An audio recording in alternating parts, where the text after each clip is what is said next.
Welcome to the Strategy Mob Podcast. Tune in for everything you need to know to stay in the know regarding the automotive industry. Here's your host, Jason Harris. Hey, what's going on, Podcast Nation? It is Jason Harris here. Hey, thanks for joining me another episode of Strategy Mob. I like saying that in my announcer type voice. Do you guys like my radio announcer voice? Guys, the jokes don't get much better in this. Seriously, like jump in at any time. Not just messing with you. Sound great. Thanks. Hey guys, for everyone out there watching, listening right now, I have two very special guests today. I have the one and only Miss Ruby Lui, and I have all the way from the other side of the globe, the Kieran Stacks. I'm just going to call you the Kieran from now on. Is that okay? Just it has to be the Keiran. Is that okay? Sounds good, Jason. He's like, you're the host. You can do whatever you want. No. Hey guys, I think the great way to kind of kick off this podcast is some origin stories. So people that are listening kind of know your background and how you got started in the industry. So Ruby, I will start with you. How did you get started in the automotive industry? Well, that's quite interesting. I've been in the automotive industry for over 20 years now. I started when I was actually in school, trying to pay my way out of university, doing part-time administrative work. And it wasn't meant to be a career. I studied philosophy and sociology as my undergrad degree at UT. And I thought, I'm going to be a lawyer. That's why I wanted to study philosophy. I want to learn how to argue both sides. I even bought my LSAT book, going to study. Then next thing you know is I'm getting more and more intrigued with how the automotive business works. And I said, you know what? I'm going to commit myself to do this. And if I'm doing this, I'm going all the way. And back then, there weren't a lot of female GM. I think up till now, there weren't a lot of female GM. Ruby, there still isn't a lot. But there are more now than where I came from 20 years ago. And so, yeah, one thing led to another. I completed my university degree and I got a full-time gig at a Honda dealership, becoming FSM. And from then on, just progressed as sales manager, general sales manager, then general manager, completed my NADA and also completed my MBA 2 years ago. So I'm just continuing. Yeah, I'm just going to continue to learn, and that hasn't stopped. So that's my background in short, in a nutshell. That's cool, and I am glad that you decided to choose this industry. I find it so funny when people get into this industry. It's like very seldom do people just kind of like grow up one day and as a 9-year-old person decide I'm going to be in the automotive industry. I think all of us kind of fall into it one way or another. There's such a common way to describe how we get into it. Hey, Kieran, how did you fall into the automotive industry? Fall or destiny, I'm not sure which it is, but I love what I do, and I've been in it for quite a while as well. Similar to Ruby, again, starting at a young age prior to uni, just working in auto stores, so just selling car parts and so forth. And moving to uni, I studied automotive engineering, and coming out of uni, I became a parts advisor with BMW, moving into parts manager role with Nissan. And then moving over here to Australia in 2013, nearly 7 years ago, and working with a range of brands and basically doing every single role in after sales. So after sales, fixed operations, parts manager, service advisor, service manager, fixed operations manager, and then moving into the role I'm in at the moment, which is coach and trainer for one of the biggest premium automotive manufacturers in the world. So yeah, I'm following my destiny, and this is the track I'm on, so I'm enjoying it. It's a cool ride, man. It's totally a cool ride.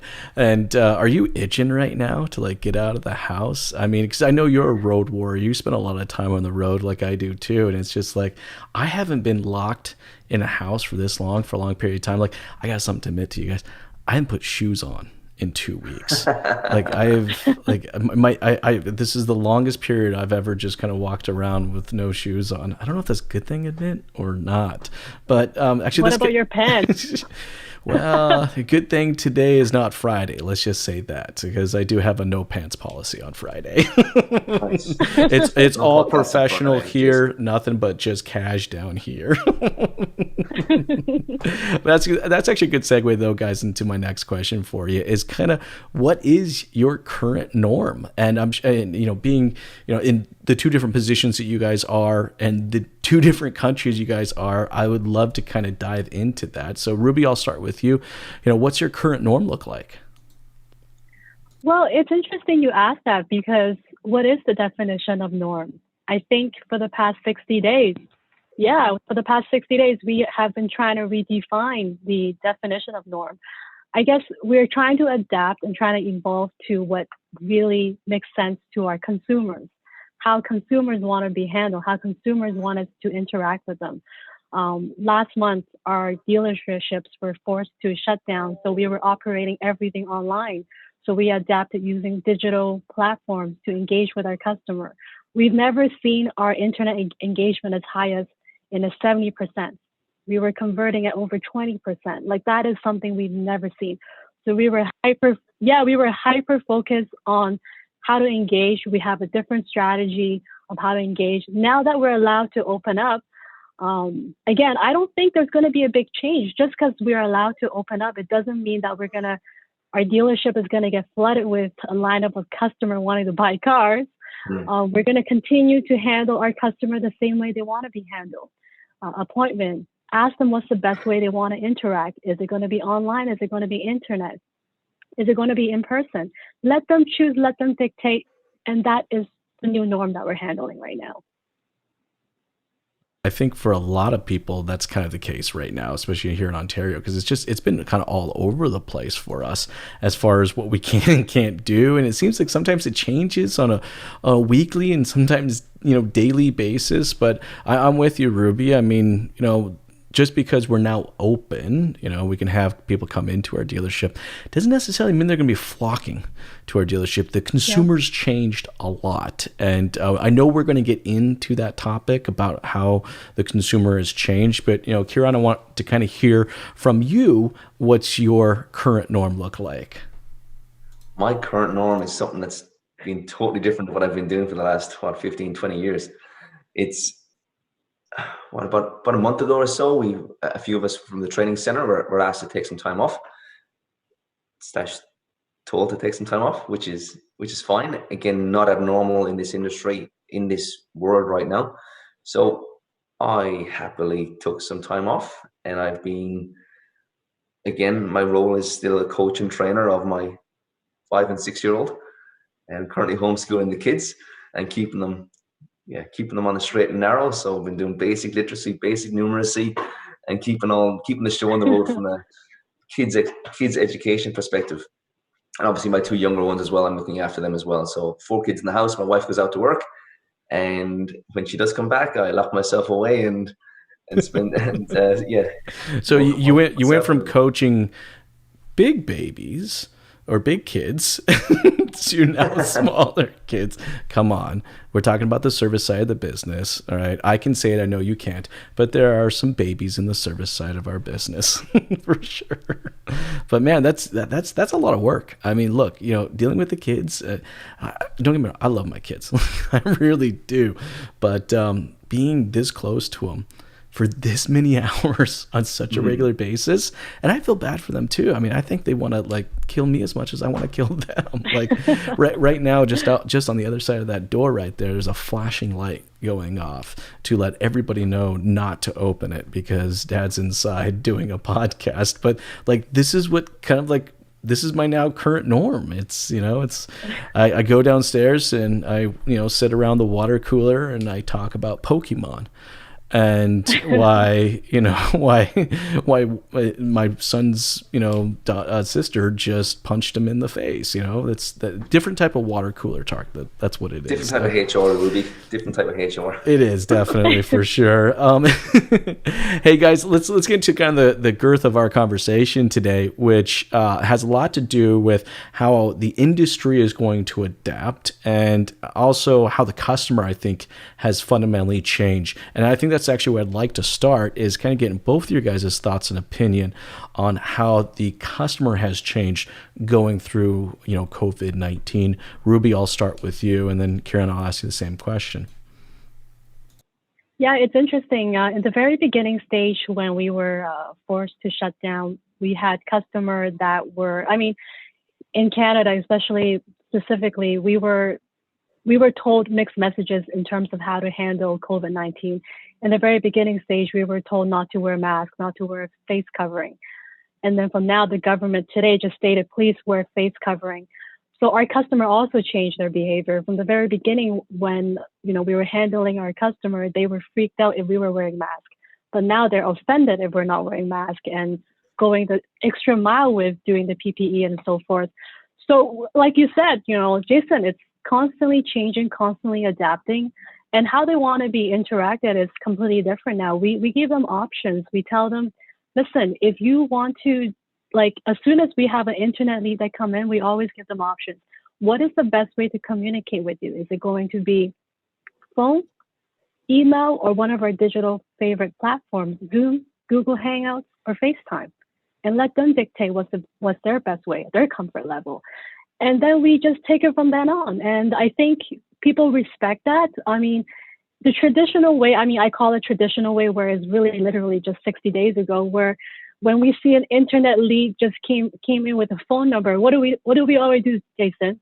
We immediately pick up the phone and call them, right? Or we hide. And this is no longer the case. We get an internet lead, there's a phone number. We don't call them first because they engage with us on the internet. We want to respect the way how they want to be communicate. So we ask them, and they actually respect that. Interestingly enough, 9 out of 10 times, they rather just communicate either email, text, or one of the digital platforms. They don't want us to call them, even though they leave their number there. So I think the way we've been adapting, we have to just really listen and be open-minded and not be stuck in the old ways. And even now, we're no longer tracking the traffic like we were. What traffic? There is no traffic. We're looking at really the amount of leads coming in, internet, right? The engagement rate, the phone and so forth. And I think it has really transformed the way we've been doing business over the 60 days. And I was saying that to you earlier offline, is I don't even know if it's right to say, but in the midst of this chaos, I am actually really excited about what's going on right now, because I hope I'm not offending anybody, because I know there are a lot of people that are sequestered in their home and they're still afraid of what's going on. But having said that, this has really opened up our eyes to understand, hey, you know what? There is a different way of doing business. We understand corporately and a business model perspective, there are just so many things we wanted to do with a lot less, for a lot more, if that makes any sense. Doing a lot more with a lot less. That's what I meant to say. And that itself has completely transformed the way we do business. And I'm just excited with the upcoming changes. No, it's cool.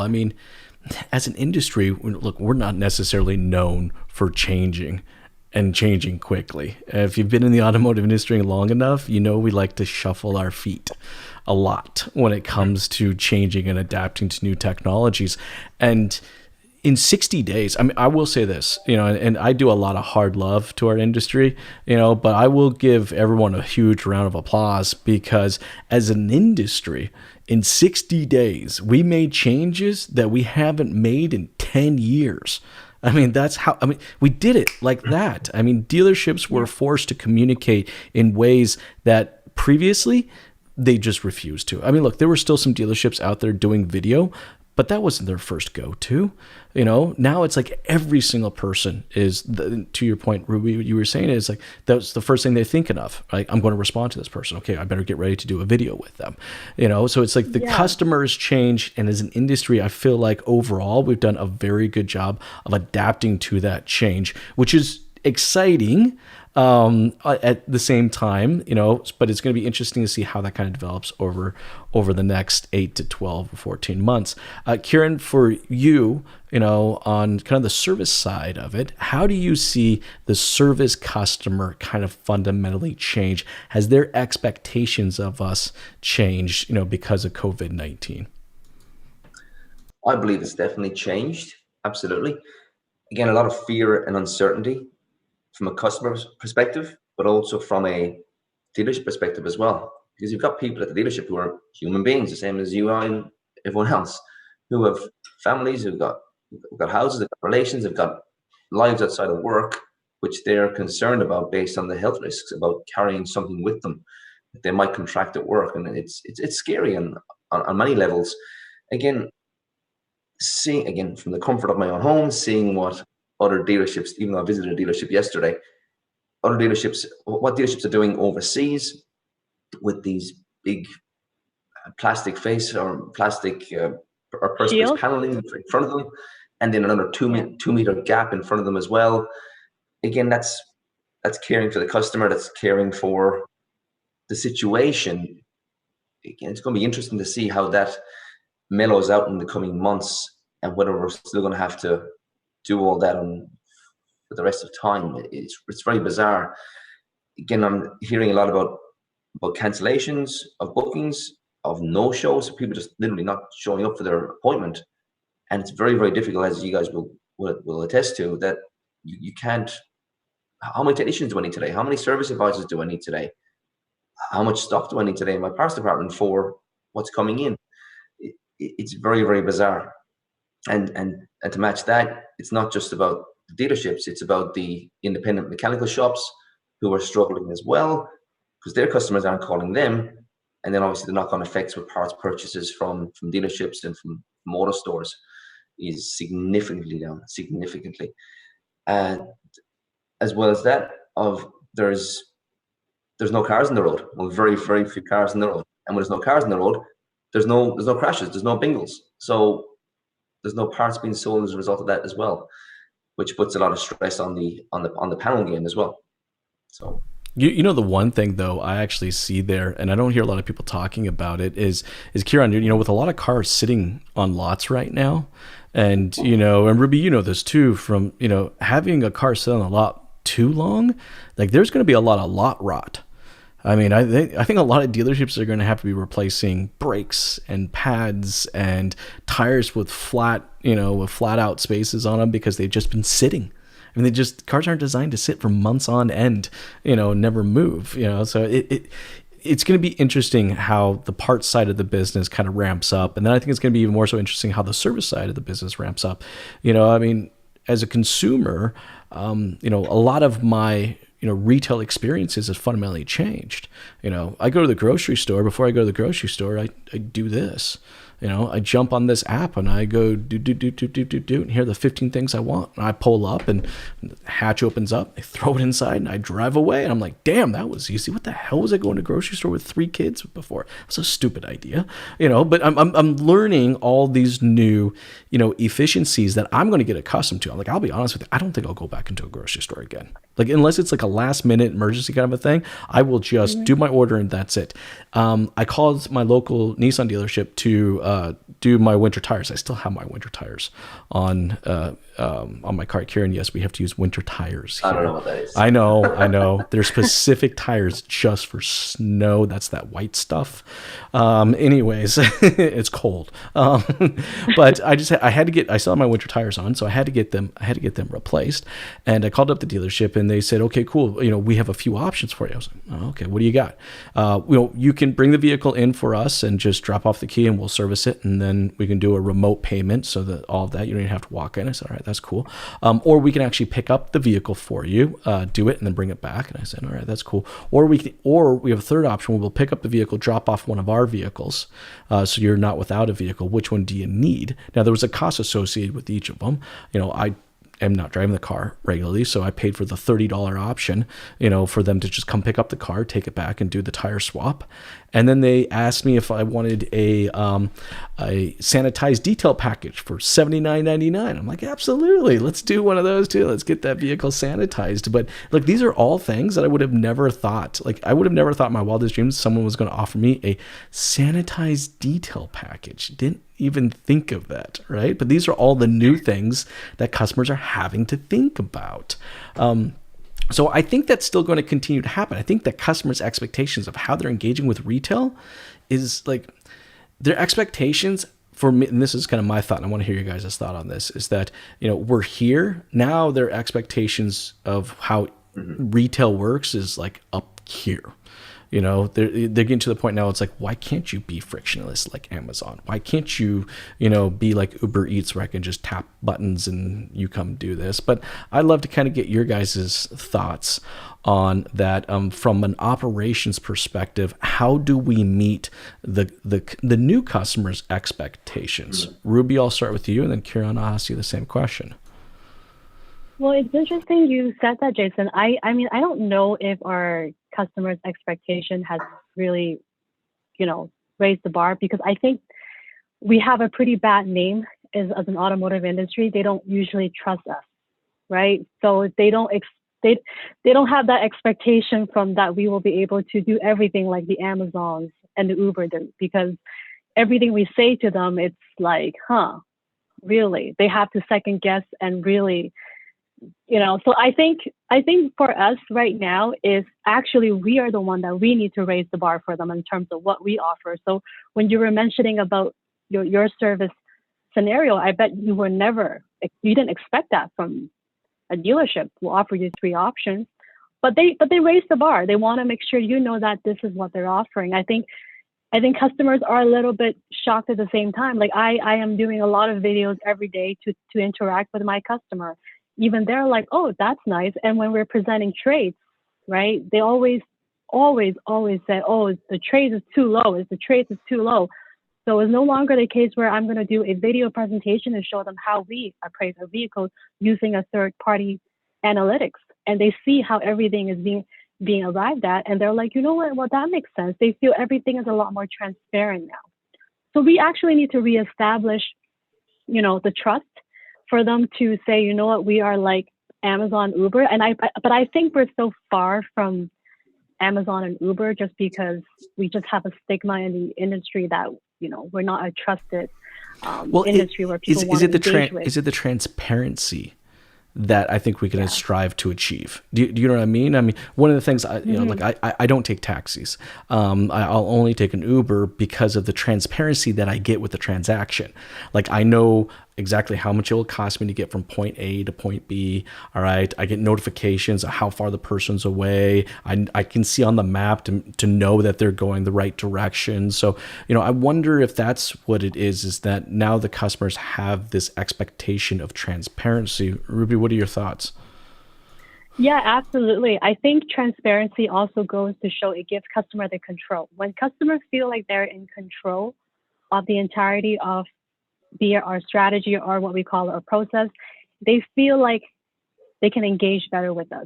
If we don't give that to them, and how traditionally when customer asks for a price, we don't give them a price. We make it so difficult for us to give them any price.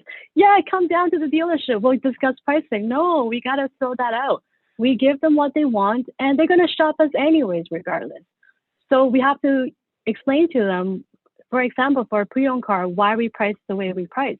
When we give them all the data and it makes sense, create a very logical case, most people will actually go, that makes sense. They will actually understand where we're coming from. It's just giving customer that control with us being transparent. I think that in itself, it's something that, like you said, this is nothing new to us, right? We know all of this.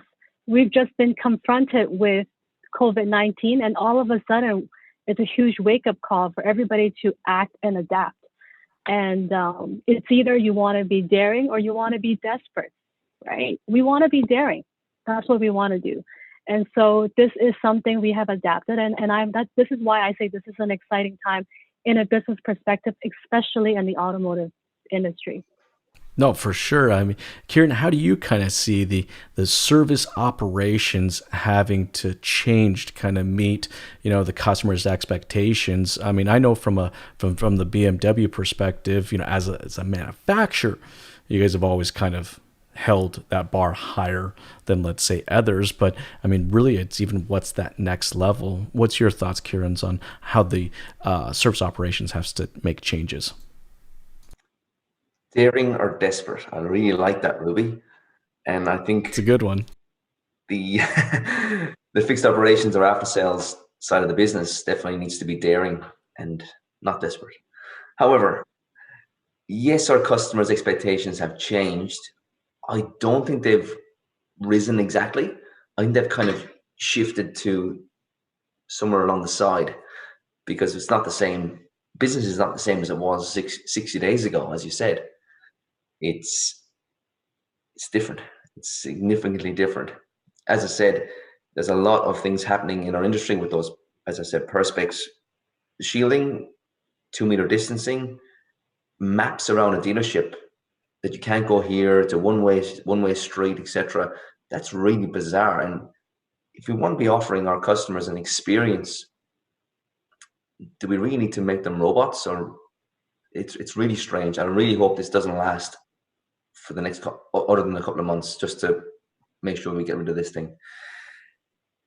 In terms of how we need to be helping our customers and adapting differently and being that daring industry and not desperate, which I really like. I've written that one down, really. I'll put your quote beside it. That's awesome. Again, and I refer to Brian Bedstock of Paragon Honda in New York, and he's been a game changer. I read about what he was doing well over a year ago. I said, that's a great idea. It'll never kick on in our industry, in our industry, because it's too hard and it's too different, and because it's something that we've never done before. Which is, if the listeners aren't aware, Paragon Honda and Acura, which is not sure is it a competitor of yours, Ruby, probably not, with different country, but again, definitely a forerunner in the industry. And they've arranged a pickup drop-off service for thousands of customers, and they don't charge anything for it. So the customers aren't coming to the dealership. They're getting their cars picked up in the comfort of their own homes and getting it returned, conversations via video or via phone or whatever means that the customer requests. And it's just easy, transparent, as you refer to. And it just makes sense to the customer. Just like you mentioned, Jason, you're never going to go to the grocery store again, because why would you bother? We want to make doing business with us easy. And I think the service side of the industry it's never been a more opportune time to do something like this. So I'm looking forward to seeing how the service side of the business pivots in that regard. And in regards to spare parts, as I said, again, a big hit from the spare parts side of things. Again, spare parts is more of a reactionary side of the business, where you don't sell panel until there's a bingle. You don't sell brakes until they're required, etc. And I think that needs to shift as well. We're not going to have panel shops looking to just call us up, implementing different online systems to make sure. Again, that's already in most parts of the industry, but most of the mechanical side of the business is where there's opportunities to streamline that and to make it more efficient across the networks. Well, and I'm finding communication. Like when I think of efficiency, like, look, guys, as an industry, we haven't always been known to have the best communication with customers. And I mean, if that is, I think, if there's one thing that they definitely expect, that is probably the biggest thing that they now expect, is that we don't just communicate, that we over communicate. I mean, I don't want to buy a car from you or service a car from you unless I know exactly what are the 1 through 12 steps that I'm required as a consumer to take, to come and do business with you. I mean, I ordered something from Walmart the other day, and I got this beautiful email that lined out the 5 steps that I need to take when I pulled up to the Walmart. And it was like, I had to go in this line, I had to call this person, and I was like, wow, that's really good, because then I showed up to the place confident as a consumer where I needed to go, what I needed to do. And that's not something that as an industry we're never necessarily really good at, but it's something that we have to get good at, like super fast, both on the sales and on the service side. So that's actually going to lead me into my next question for you guys is, what should we be communicating, to our customers right now? And I know we could say something right now, and then 2 weeks from now, it may not even be relevant. That's how fast things are moving right now. But, Ruby, for yourself, like, what are some of the key things that you feel are necessary to communicate to customers right now? I think first thing and foremost, doesn't matter if the customer reach out to us either internet or phone, or they walk in. One of the things we do at Drive Auto Group is our introduction. Our introduction goes like this. hi, my name is Ruby. Have you been here before? Or welcome to Accra Pickering. Have you been here before? No, great. Well, do you mind if I take a minute to explain you my role here at the store? Sure. Well, my job here is to get you all the information you need, help you select the right vehicle. Ultimately, you're making the decision, not us, and we are prepared to take as much or as little time as you need. Sounds fair? And we use that script, be it internet, phone, or showroom visits. And that gives customer that, okay, that's great. You know what? I can take as much time as I need, and we're able to pick up the process where they left off. And I think that to me is more relevant to them because, again, we're adapting to them. We want to offer them that right service at where they're at. Maybe they only have 20 minutes. Maybe they only have 15 minutes, and we will adapt to that. I think that's, and it's interesting you were mentioning about groceries because, I mean, we were in a conference call the other day with the whole group, and one of the things that our director of operations said, if there's one thing you can change at the grocery store in terms of the shopping cart, what would you do? How would you modify the shopping cart? Everybody answered. And some people said, we'll make it bigger. We'll make it so forth. And then, but the really truly is, we want to eliminate the shopping cart.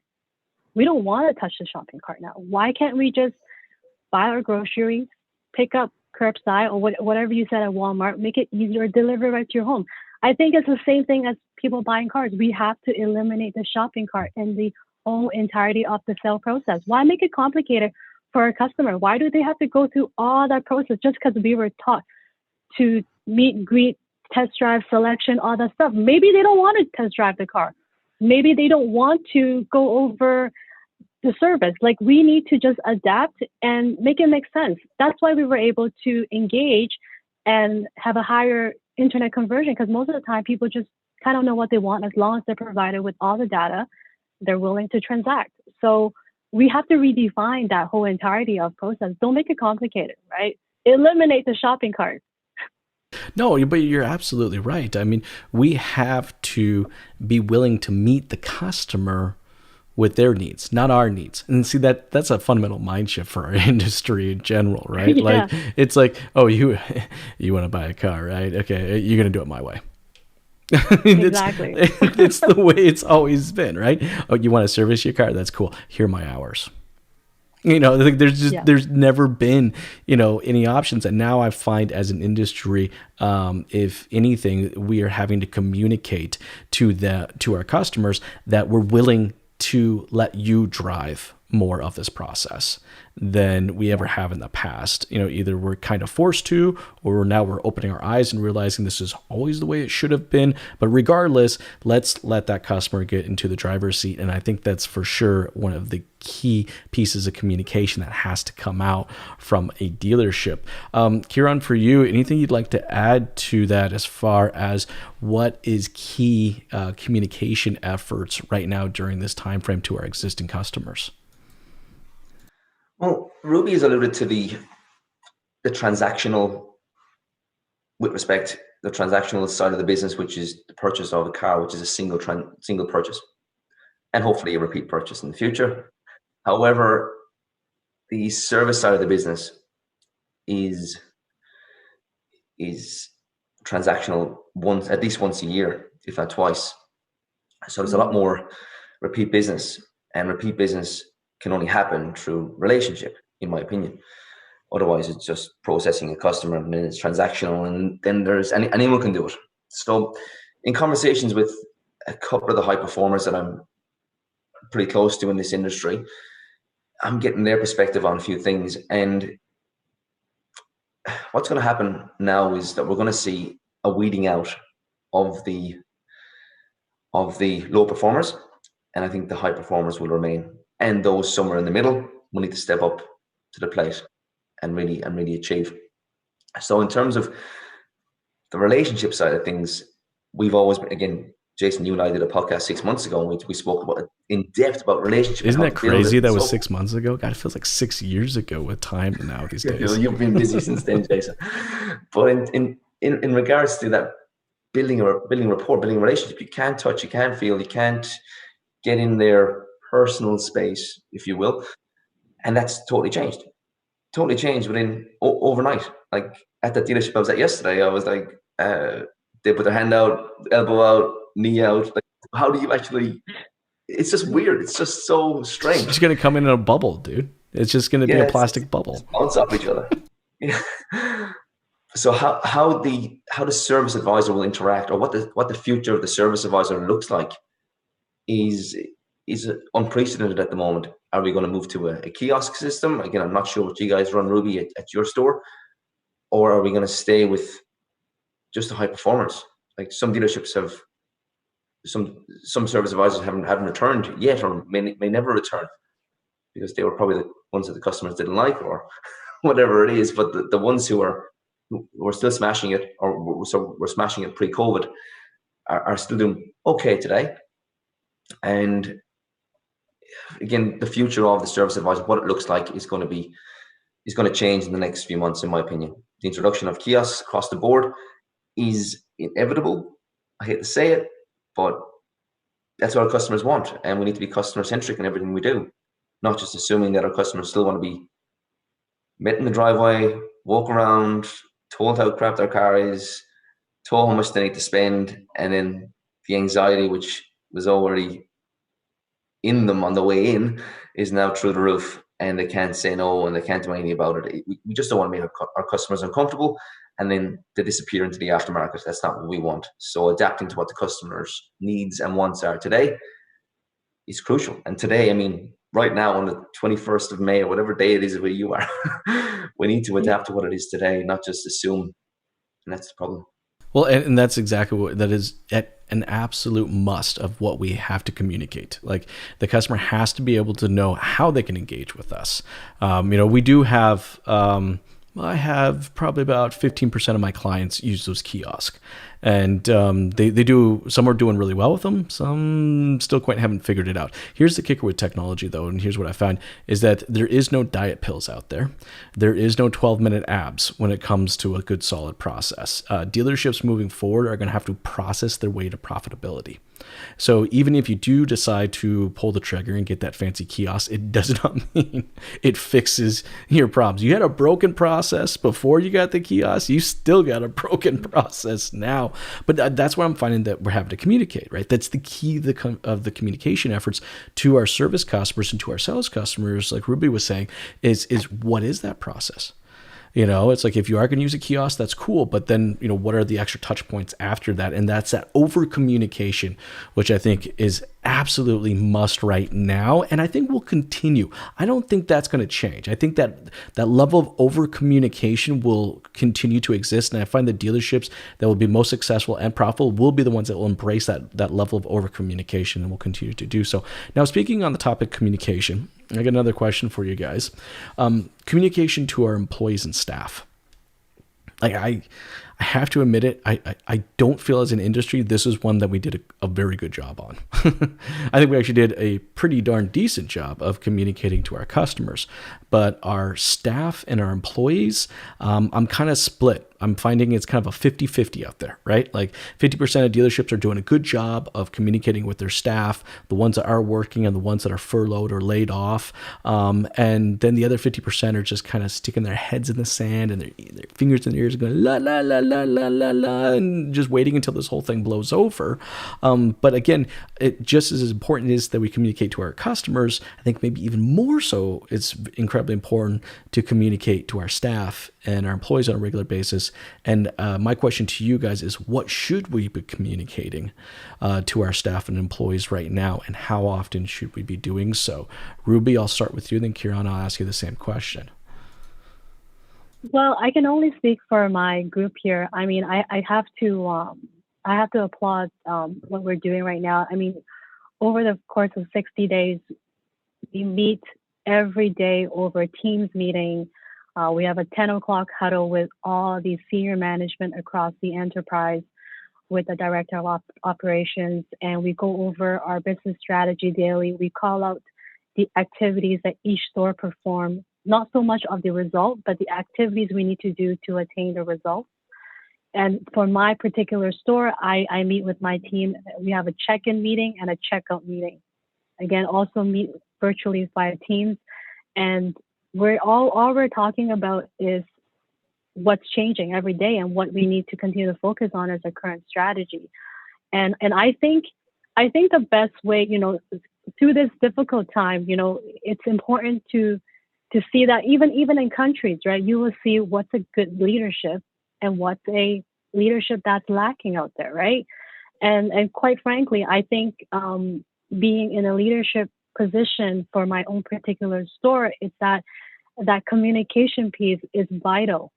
You have to know the pulse of the dealership as well as the pulse of the emotions of the employees and the staff, because these are the people you work with.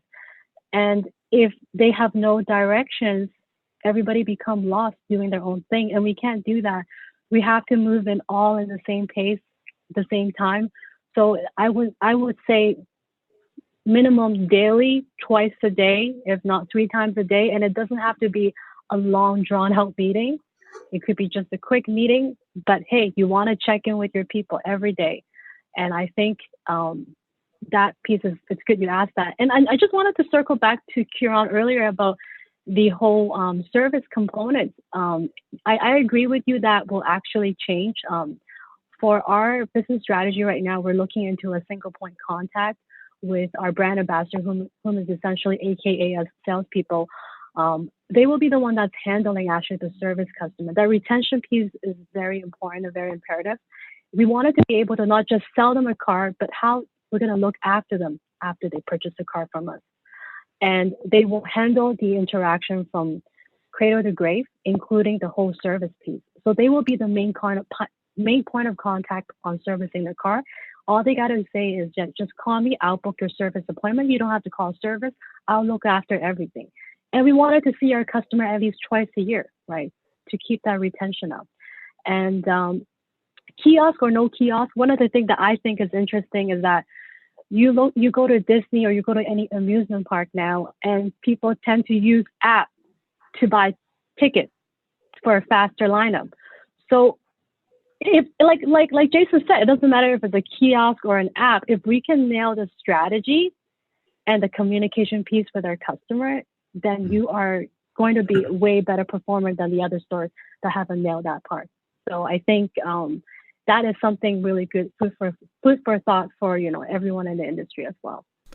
You know what? I'm with you. I think daily conversation with our team helps keep morale, and it really ensures that our staff knows the direction that we're heading in.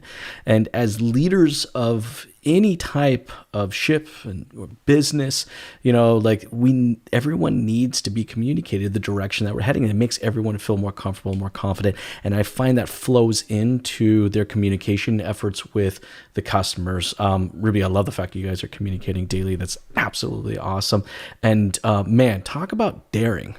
I love what you're doing, as far as service advisor, salesperson, F&I manager. I'm going to stick them together in a blender, and I'm going to come out with this beautiful smoothie that everyone's going to enjoy. But no, I'm with you. Look, as a customer, the industry may disagree with this in a pretty huge way on this one, right? But I actually think as a customer, I love the idea of the person that I spend $40, $50, $60, $70,000 with is the person that when, a light pops up on my dashboard, I call, him or her and say, I got an issue. My car is doing this. Can you schedule me an appointment? Yeah, absolutely, Mr. Harris. Not a problem. We can do that. I like that. It's right now I feel like when I do buy a car, I'm getting tossed from one department to another. And sometimes physically tossed, oh, hey, by the way, let me put you in the F&I box. God, what the fuck do we call it a box for? But anyways, and then on my way to the delivery of the car, oh yeah, just so you know, over there is the service department. Yeah, they'll take care of you from now on. I'm done. I'm out. Mic drop. But I love that idea of combining that together. I think it's going to be really cool. Hey, Keiran, for you, what should, service managers, and I'm going to ask you to put your coach and training hat on for this one. It's pretend you're in a room with a bunch of service managers and you're telling them hey, this is what you need to be communicating with your team. I'm curious what you would say. Interesting. So, no, you're okay. You're okay. I'm always putting the spot. It's all good. Ruby, just kudos to you guys on what you guys are discussing in terms of the innovations that you guys are thinking about implementing or have already implemented in terms of how the process happens from start to finish. And I really, really like that. And I hope that the industry starts to adapt sooner rather than later to those ideas. So yeah, kudos to you for that. In terms of leadership, like without leadership, there's no direction, like you said, Ruby. And if we don't know where we're going, we're never going to get there. As I was reading something last night about the future. That you can't even think about the future. Again, 60 days ago, we're all, oh yeah, the future, yeah, we're going to do this next month. That's our forecast for the future, blah, blah, blah. We can't even think about the future now because our present is so unstable. So in my opinion, leaders right now, so the managers out of each department out there who are speaking to their staff on a daily basis, as you said, Ruby, and I totally agree with that, even twice daily. Again, everything is so fluid right now that we need to have our fingers on the pulse, knowing what the news is, knowing what the accurate news is, accurate news, and knowing what the risks are, knowing whether or not to be wearing face shields, as you said yourself, Ruby, whether or not, what the social distancing measures are, whether we should be having temperature checks at the door, etc., for staff as well, because it's not just about protecting the customer, it's about protecting our staff as well, not just from the customer, but from each other as well. So having those conversations, laying out expectations for the staff, and as one service advisor told me recently, his approach to his customers is, I'm going to do everything in my power so that you do not catch COVID-19 from me. I don't have it, but if I had it, I would not pass it on to you. That's the care I'm going to take. I'm going to give you today and your vehicle. And I thought that was a nice touch, a little bit weird, but again, is it the right approach? Who knows what the right approach is right now? But communication is crucial from a top-down perspective, but also having the ability to have a bottom-up approach as well, where you are getting insight from how your staff are feeling. And again, we talk about emotional intelligence quite a lot in some of the courses I run and some of the conversations I have with some of my mentors and some of the people I hang out with. Sounds a little bit boring, but it's it's so important. We're even covering it in some of my kids' prep stuff. So it's some of my prep, some of the stuff that's coming up from school is some of the EQ stuff. So it's fascinating that's happening at such a young age. Yeah, no, having your finger on the pulse of how your staff are feeling is crucial, and you can only do that by communicating with them with a 1.5 or 2 meter distance, whatever the social measures are in your state or country. Not to take that lightly, but it's important to have those meetings with them via Zoom, via FaceTime on your phone. We've never had such a good opportunity to have these conversations via technology, and utilizing them is crucial, and prioritizing your staff is very, very important. And I think that's ultimately who's going to win. You know, it's that commitment to the staff. Kieran, I love the fact that you brought up EQ. I was actually talking to a recruiter the other day who's been in the business for 20 years. And, just in the last 2 years, so much of the recruiting efforts have shifted over from not just, the ability to execute a task or, but now more so the level of empathy that they can actually execute on, both with an employee and a customer. And when I think about some of the best managers, I have ever met, parts, sales, service, I don't care where, their ability to deploy empathy like that. And really, it's great for the customer. It's amazing for the staff. So I'm with you on that for sure. Hey Absolutely. guys, we spoke about that the last podcast as well, Jason, and I can't remember, was it you or me who said it, and I've used it continuously in courses and conversations, and even with my kids in some of their well-being tasks that the school have given them. And empathy is caring about what the people you care about. It's caring about what the people you care about. And without our staff and caring about their needs and their wants and their health, they're never going to perform for you. They want to follow a leader. How can we expect them to? Like, it's just simply not fair. Like, I mean, it's like, I want to know how much you care before you tell me what you know. Like for service advisors, it's the same thing. Like, I mean, it's like they have to deploy the best service advisor I've ever met. And Kieran, you know this too. And Ruby, you've seen this too yourself too. It's like the best service advisors out there know how to deploy empathy. You're going to have to go over and tell the person that it's a $2,000 service bill. Oh boy. That's about as much of a punch in the gut as you can give someone. If you're not able to deploy empathy in that conversation, then you're kind of lost. So, I definitely think coming out of this, because of the social impact that COVID-19 has had in our industry, is that I think I agree with both of you here on this one, is that that is just going to be a mandate. I think we're going to see more deploying of empathy in our sales processes and our service processes and our parts processes. I've even seen in the marketing now. Before, let's admit it, guys, all of our marketing was huge discounts, low lease rates, buy now. That's always in our marketing. And now I've seen a lot of marketing messages like, well, if you have to buy a car right now, all right, I can help. Here's how I can help. And then let me tell you about the incentives and offers. If you have to service your car right now, we got you.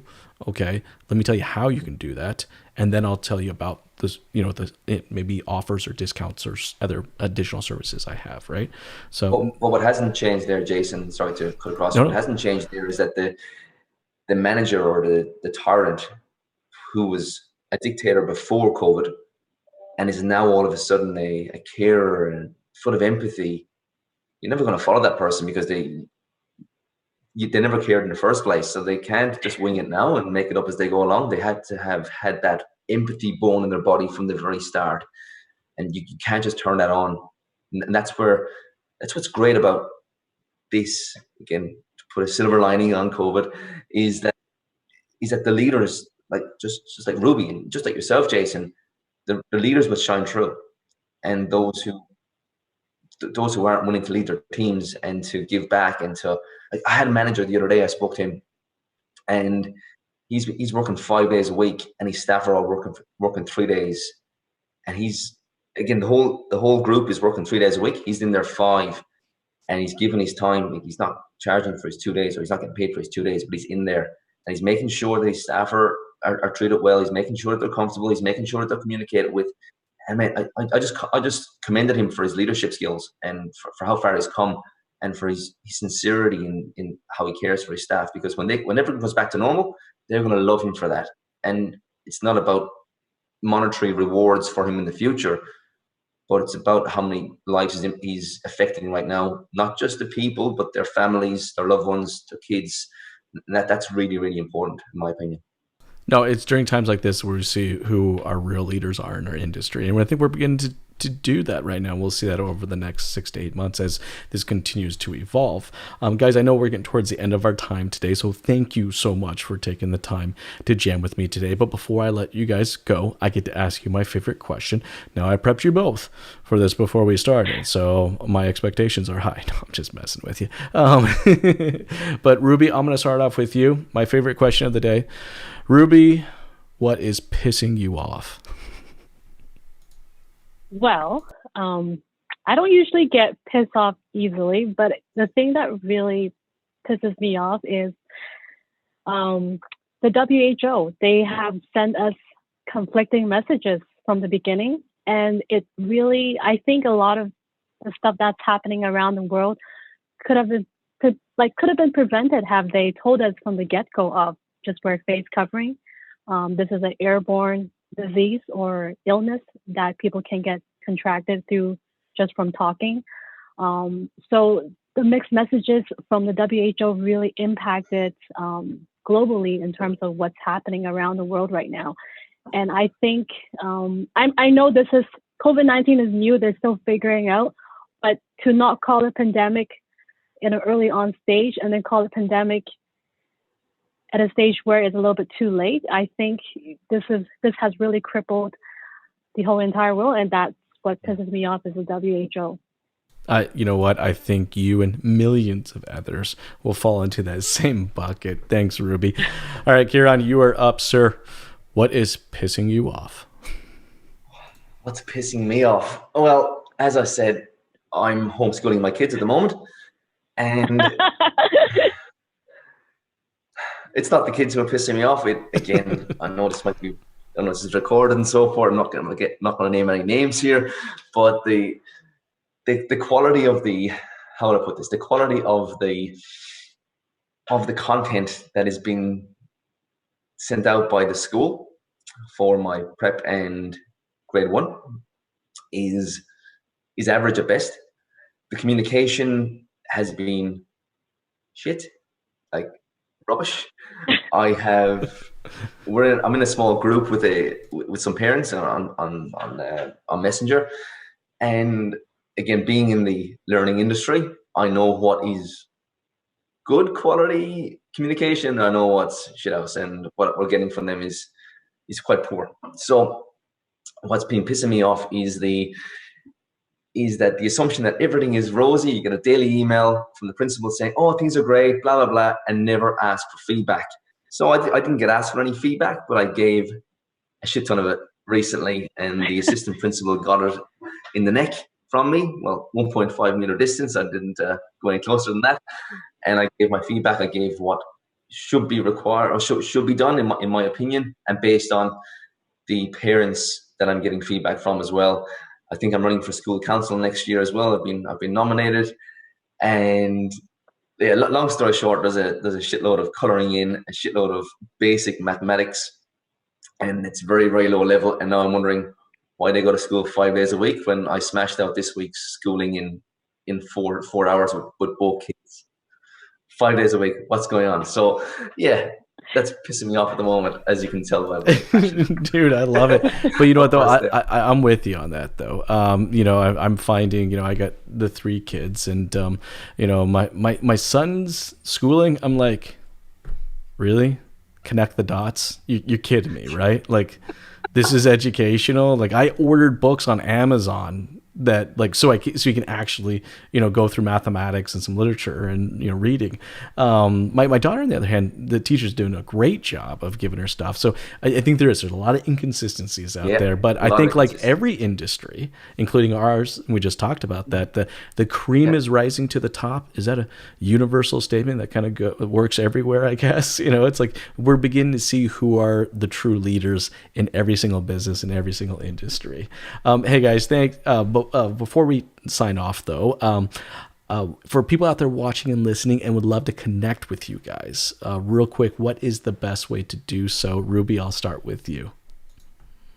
My email is ruby@acrapickering.com, and I'm the general manager at Acra Pickering. Awesome. Hey, Keiran, for yourself, what is the best way to connect with you, sir? Ruby, some advice for you is to give your LinkedIn handle, and your connections will just go out of control. That's what happened the last time, Jason. So yeah, it's definitely LinkedIn is, for me, is the network I hang out in, and you'll find me on LinkedIn under Kieran Stack. Add me, connect, and send a video just like Jason does. It's I haven't stopped that, Jason. It's been a game changer. That's good. I send a lot of connect videos, and I still do. Gosh, I probably do more video now than ever. And I will ensure at the bottom of this video and in the comments to include both your guys' LinkedIn connections, because this is a great time to connect and continue this conversation and sharing great ideas. Guys, thank you so much for taking the time to jam with me today. This has been a lot of fun. You have yourself a great day.